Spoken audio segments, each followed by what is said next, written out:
Assalamualaikum warahmatullahi wabarakatuh. Ketemu lagi nih sama saya Novita Chandra dari jurusan Teknik Informatika PETS. Nah, kali ini saya akan memberikan materi tentang desain basis data dan tetap dengan dosen pembimbing saya, Bapak Rengga Asmara Eskom OCE. Bahasan yang akan kita bahas kali ini itu ada pendahuluan, ada juga aturan sistem informasi dalam organisasi, ada juga proses desain basis data. Tujuan dari pembelajaran kali ini adalah kita diharapkan memahami aturan sistem informasi dalam organisasi. Kita juga diharapkan memahami proses desain basis data. Pendahuluan. Aktivitas desain basis data menggunakan proses sistematis yang disebut dengan metodologi desain, di mana target basis data diatur dengan RDBMS, Relation Database Management System, ORDBMS, Object Relation Database Management System, atau ODBMS, Object Database Management System. Metodologi desain menggunakan alat bantu seperti Designer 2000 dari Oracle, Erwin, BPWin, dan Paradigma plus Olive Platinum Technology, dan lain sebagainya. Nah, sistem informasi, di sini kita masuk ke aturan sistem informasi dalam organisasi ya. Jadi waktu tahun 1960 itu sistem informasi itu masih menggunakan sistem file. Nah, pada tahun 1970 itu baru menggunakan database. Sekarang kita masuk ke 2.1, Organization Context untuk penggunaan sistem basis data. Sistem basis data menjadi bagian dari sistem informasi dan dari beberapa organisasi. Beberapa organisasi membuat posisi administrator basis data atau DBA untuk mengontrol aktivitas basis data. Kemudian, Informasi Resource Management atau IRM juga diperkenalkan oleh organisasi yang besar sebagai kunci kesuksesan manajemen bisnis. Peralihan dari sistem file ke database itu ada alasannya. Nah, ini adalah alasannya. Data dianggap sebagai resource yang bekerja sama, dan manajemen dan kontrol dilakukan terpusat untuk pekerjaan yang lebih efisien dalam organisasi. Fungsi dalam organisasi dikomputerisasi sebagai kebutuhan ketersediaan data yang besar dan up to date. Jadi kalau dikomputerisasi itu kan datanya bisa besar dan up to date ya. Seiring pertumbuhan data dan aplikasi relasi yang lebih kompleks dari data perlu dimodelkan dan diatur. Jadi kan data itu terus bertambah, terus nggak akan ada data yang stuck gitu. Pasti ada pertumbuhannya. Nah, dari data yang sangat cepat pertumbuhannya itu harus ada yang data itu harus dimodelkan dan diatur. Yang keempat adalah terdapat konsolidasi dari informasi resource pada beberapa organisasi. Sekarang kita lanjut ke siklus sistem informasi. Siklus sistem informasi disebut siklus makro, di mana siklus sistem basis data dirujuk ke siklus mikro. Siklus makro meliputi beberapa tahap, yaitu yang pertama adalah feasibility analysis. Tahap ini berhubungan dengan analisa area aplikasi potensial, mengidentifikasi sisi ekonomi dari informasi gathering, dan dissemination, membentuk studi keuntungan awal, menentukan kompleksitas data dan proses mengatur prioritas aplikasi. Yang kedua adalah requirement collection dan analysis. Kebutuhan detail dikumpulkan dengan interaksi dengan pemakai potensial dan dikelompokkan pemakai untuk mengidentifikasi permasalahan dan kebutuhan khusus. Ketergantungan aplikasi, komunikasi, dan prosedur pelaporan diidentifikasi. Yang ketiga, desain. Tahap ini mempunyai dua aspek, yaitu mendesain sistem basis data dan mendesain sistem aplikasi atau program yang menggunakan dan memproses basis data. Implementasi. Sistem informasi diimplementasikan, basis data dibentuk, dan transaksi basis data diimplementasikan dan diuji coba. Validasi dan exception testing. Tingkat akses dari sistem dalam memenuhi kebutuhan pemakai dan kriteria performansi divalidasi. Jadi seberapa cepat dia responnya terhadap respon dari program itu. Jadi sistem uji coba dan kriteria performansi dan spesifikasi kelakuan. Yang keenam, deployment, operation, dan maintenance. Pada tahap ini dilakukan konversi pemakai dari sistem lama ke sistem baru melalui training. Tahap operasional mulai jika semua fungsi sistem dioperasikan dan divalidasi. Jika kebutuhan baru atau aplikasi bertambah, maka harus melalui semua tahap sebelumnya sampai semua divalidasi dan berhubungan dengan sistem. Monitoring performansi sistem dan pemeliharaan sistem merupakan aktivitas yang penting selama tahap operasi. Siklus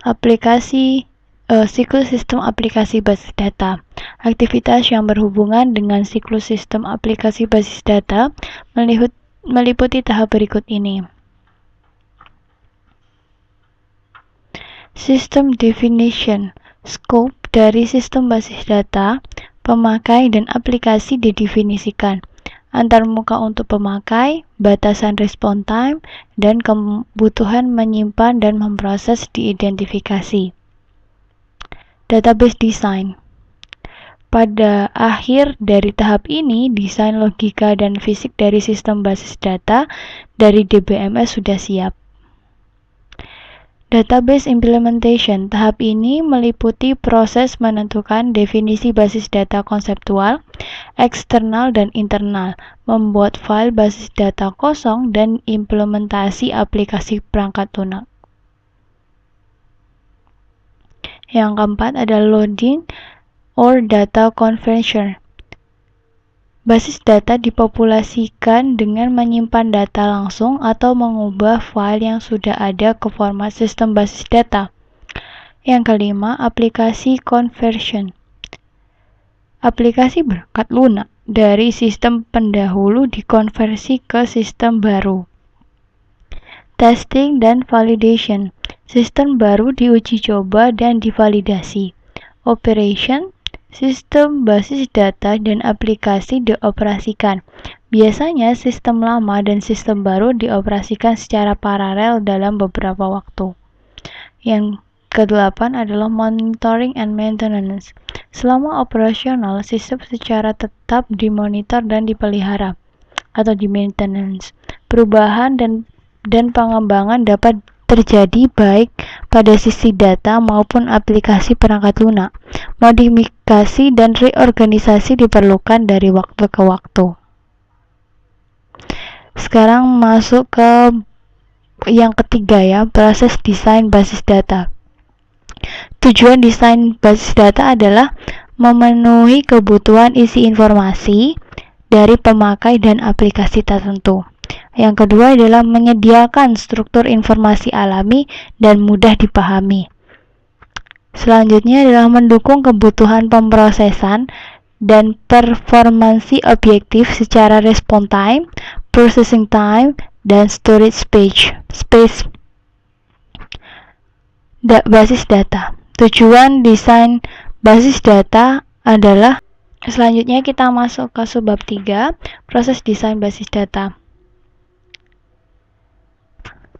Tujuan desain basis data adalah memenuhi kebutuhan isi informasi dari pemakai dan aplikasi tertentu, menyediakan struktur informasi alami dan mudah dipahami, mendukung kebutuhan pemrosesan dan performansi objektif seperti response time, processing time, dan storage.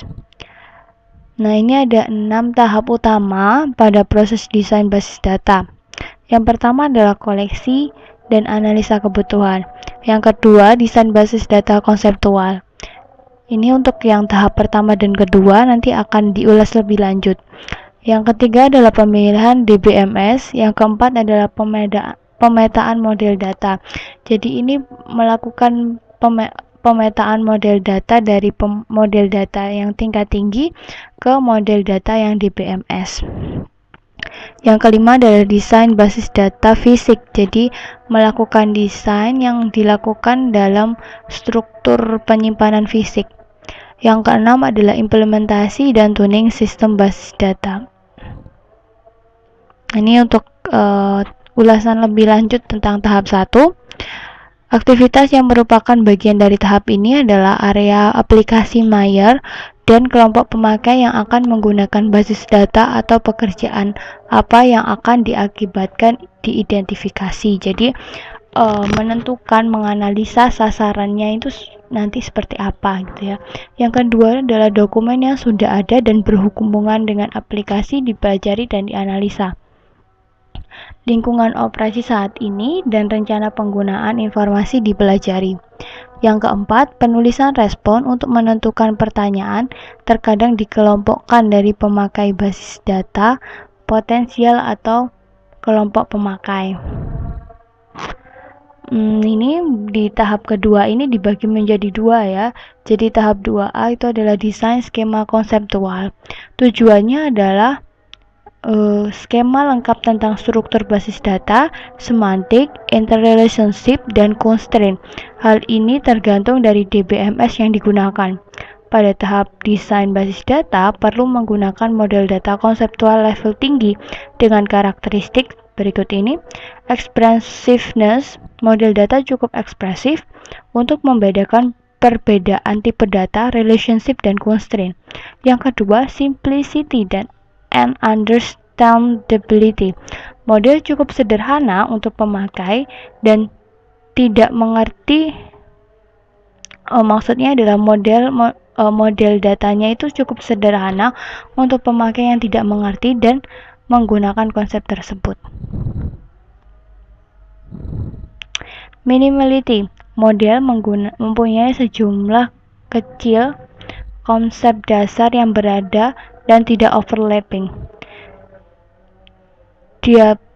Diagrammatic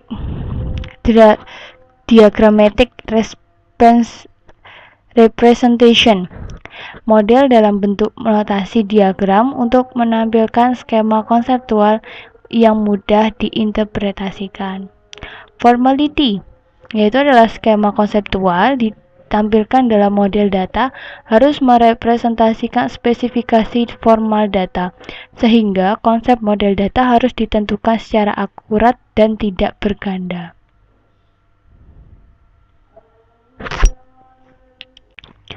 Pendekatan ke desain skema konseptual. Pendekatan di sini ada dua. Yang pertama adalah kita gabungkan kebutuhannya ya. Untuk pendekatan pertama adalah pendekatan desain skema terpusat atau one shot, di mana kebutuhan dari aplikasi yang berbeda dan kelompok pemakai pada tahap 1 digabungkan ke dalam satu himpunan kebutuhan sebelum desain skema dimulai. Jadi kita menggabungkan kebutuhan itu saat desain skema belum dimulai. Yang kedua adalah pendekatan view integration, di mana kebutuhan tidak digabungkan. Selama tahap view integration, skema bagian digabungkan ke dalam skema konseptual global untuk keseluruhan basis data. Jadi untuk pendekatan yang kedua, kita tidak menggabungkan kebutuhan lagi, tapi kita menggabungkan skema bagian. Ini adalah strategi dalam mendesain basis data. Yang pertama adalah top down. Top down ini adalah kita mulai dari abstraksi yang levelnya paling tinggi, lalu dipecah kembali menjadi abstrak yang lebih mendasar ya. Seperti ini, yang awalnya cuma teach, lalu kita pecah menjadi teach dan offer. Yang tadinya course offering, kita pecah jadi course dan instructor. Lalu yang kedua adalah strategi bottom up. Strategi bottom up ini kita mulainya dari memulai mendesainnya dari abstraksi yang levelnya dasar, lalu kita kombinasikan. Jadi ini awalnya cuma faculty, student. Nah, ini kita gabungkan, kita kombinasikan. Juga seperti ini, yang tadinya cuma parking, kita tambahkan ya, kita kombinasikan dengan physical owner. Sebenarnya di strategi desain ini ada 4, yaitu inside out sama mix. Kalau yang inside out itu kasus khusus dari bottom up, jadi hampir sama seperti bottom up. Yang mix itu adalah gabungan dari top down sama bottom up. Skema integrasi atau view. Skema integrasi dibagi dalam beberapa bagian. Yang pertama adalah identifikasi, korespondensi, dan konflik di antara skema. Penjelasannya adalah karena skema dirancang individual, perlu menentukan konstruksi khusus dalam skema yang merepresentasikan konsep dunia nyata yang sama. Yang kedua adalah modifikasi view untuk kesesuaian dengan lainnya. Satu skema dimodifikasi sehingga sesuai dengan skema lainnya. Yang ketiga adalah menggabungkan view. Skema global dibuat dengan menggabungkan skema individu atau skema bagian. Restrukturisasi. Sebuah langkah akhir, skema global dianalisa dan direstrukturisasi untuk memindahkan redundansi dan kompleksitas yang tidak perlu. Selanjutnya adalah tahap 2B. Desain transaksi. Tujuan dari desain transaksi ini dilakukan paralel dengan tahap 2A untuk mendesain karakteristik transaksi basis data yang diketahui dengan cara DBMS independent. Bagian terpenting dari perancangan basis data adalah menentukan karakteristik fungsi transaksi tersebut sebelumnya dalam proses perancangan. Hal ini menjamin skema basis data akan memasukkan semua informasi yang dibutuhkan oleh transaksi tersebut.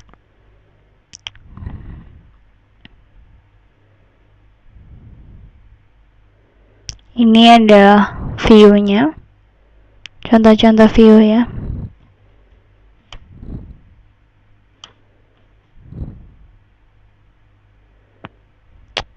Yang dimodifikasi, view pertama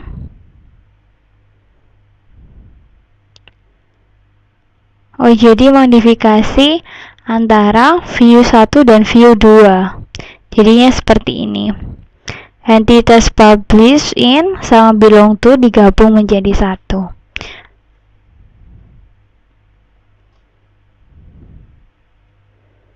Ada juga yang ditambahkan write and by ya di sini. Skema integrasi setelah menggabungkan view 1 dan view 2.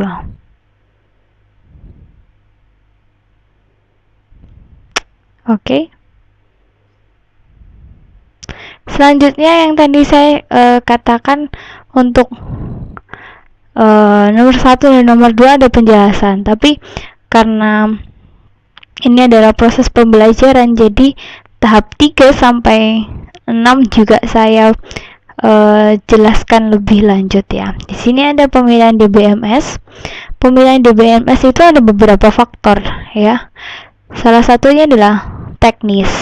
Di sini disebutkan ada teknis, ekonomi, dan kebijakan organisasi. Kita ambil satu faktor teknis yang berhubungan dengan ketepatan DBMS yang dipilih. Yang termasuk faktor teknis di sini adalah DBMS. Meliputi relation, objek, dan lainnya. Struktur penyimpanan dan akses path yang didukung DBMS. Selanjutnya ada ketersediaan antarmuka pemakai dan pemrogram. Tipe bahasa query tingkat tinggi, ketersediaan alat bantu pengembangan, kemampuan berhubungan dengan DBMS lain melalui media standar, pemilihan arsitektur yang berhubungan dengan operator client service, dan lain sebagainya. Itu tadi adalah faktor teknis ya. Selanjutnya ini adalah faktor non-teknis berdasarkan pertimbangan faktor ekonomi dan organisasi.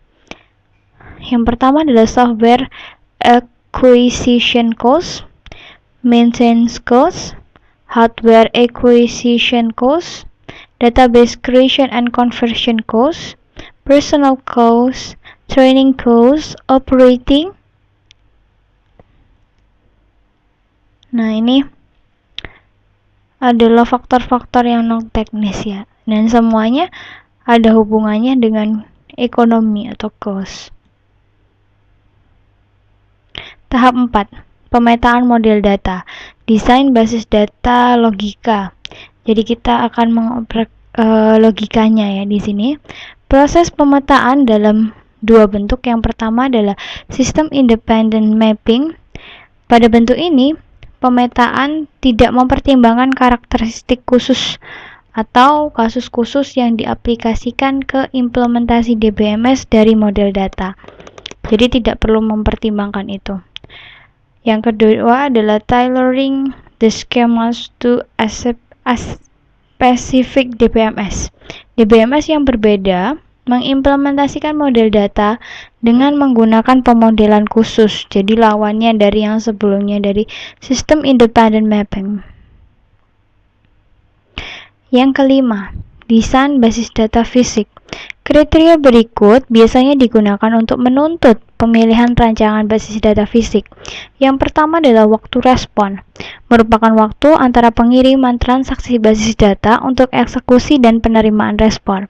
Yang kedua, utilitas ruang penyimpanan, merupakan jumlah ruang penyimpanan yang digunakan file basis data dan struktur akses path pada disk, termasuk pengindeksan dan akses path lainnya. Transaction throughput merupakan jumlah transaksi rata-rata yang dapat diproses per menit, merupakan parameter kritis dari sistem transaksi, seperti yang digunakan pada reservasi pesawat atau bank. Yang keenam dan tahap terakhir ya, implementasi basis data dan tuning.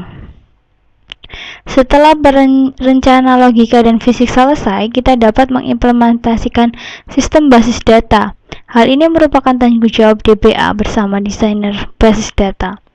Transaksi basis data harus diimplementasikan dengan aplikasi yang dibuat programming berdasarkan spesifikasi konseptual dari transaksi dan kemudian ditulis dan melakukan uji coba kode program dengan perintah DML. Jika transaksi siap dan data disimpan ke basis data, tahap rancangan data implementasi selesai dan tahap operasi dalam sistem basis data akan dimulai. Sekarang masuk ke latihan ya. Sebutkan 6 tahap rancangan basis data. Yang pertama adalah koleksi dan analisa kebutuhan, desain basis data dan konseptual, pemilihan DBMS, pemetaan model data, desain basis data fisik, implementasi dan tuning sistem basis data. Semuanya sudah kita ulas ya sebelumnya. Yang kedua, manakah dari 6 tahap berikut 6 tahap tersebut sebagai aktivitas utama dalam proses perencanaan basis data? Jawabannya adalah tahap koleksi dan analisa kebutuhan, karena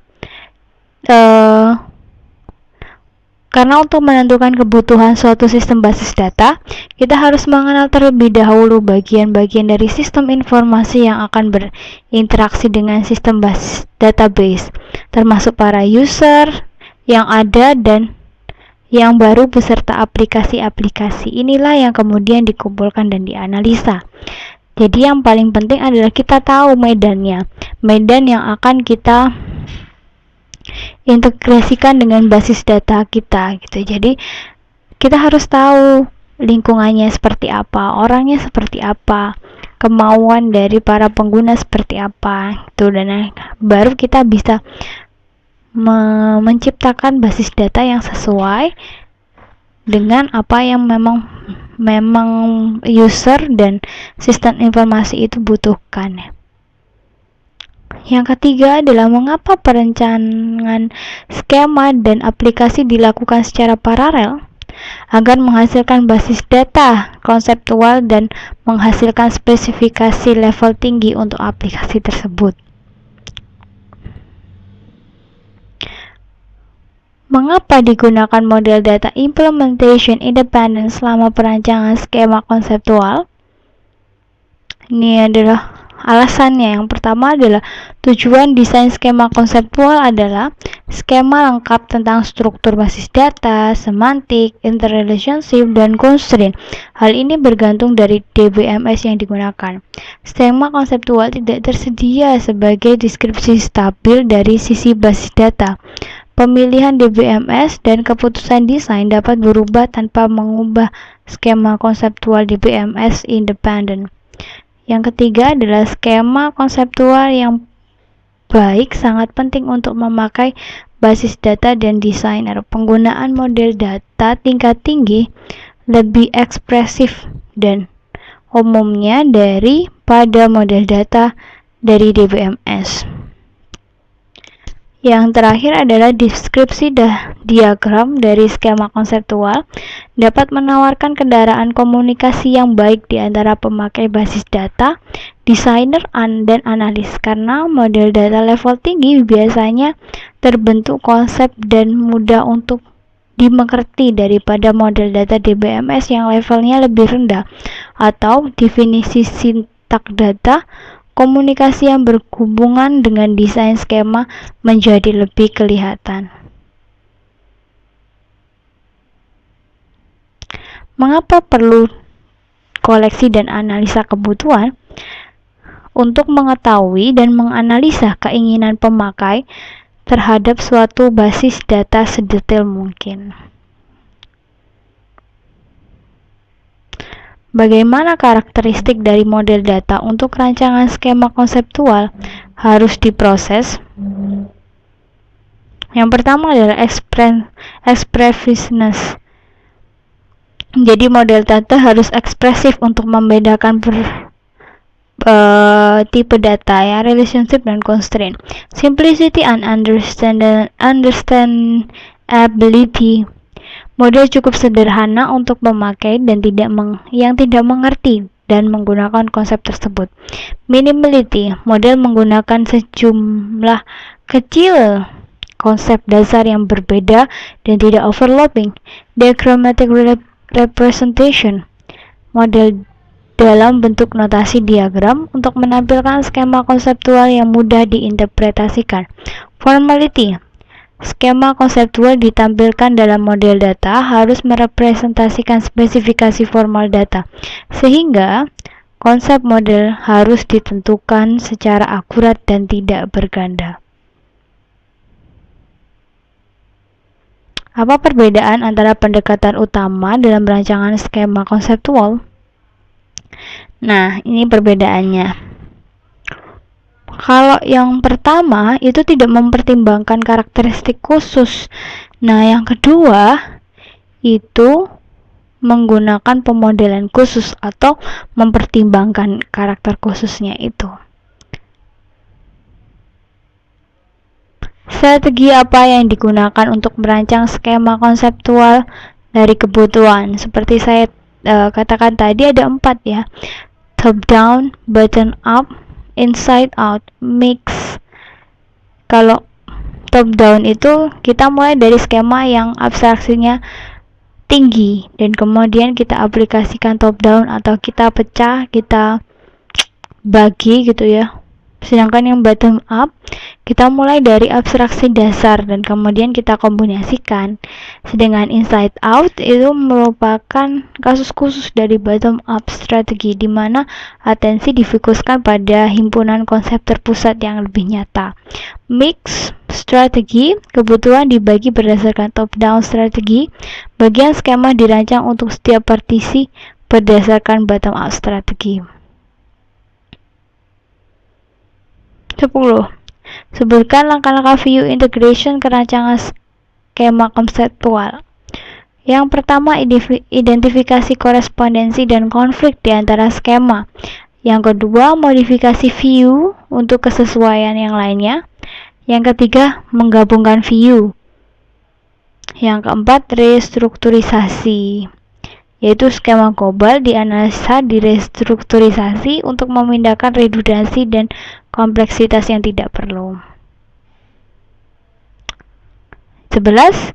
Sebutkan faktor untuk melancarkan pemilihan paket DBMS untuk sistem informasi dalam organisasi. Faktornya itu ada teknis, ekonomi, dan kebijakan organisasi. Apa yang dimaksud dengan pemetaan data model sistem independen pada perbedaan dengan apa perbedaan dengan sistem independen? Pemetaan sistem independen adalah pemetaan ke dalam model data DBMS yang tidak mempertimbangkan karakteristik atau hal-hal khusus yang berlaku pada implementasi DBMS dari model tersebut. Nah, ini adalah soal terakhir dari desain basis data. Sampai jumpa di materi selanjutnya. Terima kasih. Wassalamualaikum warahmatullahi wabarakatuh.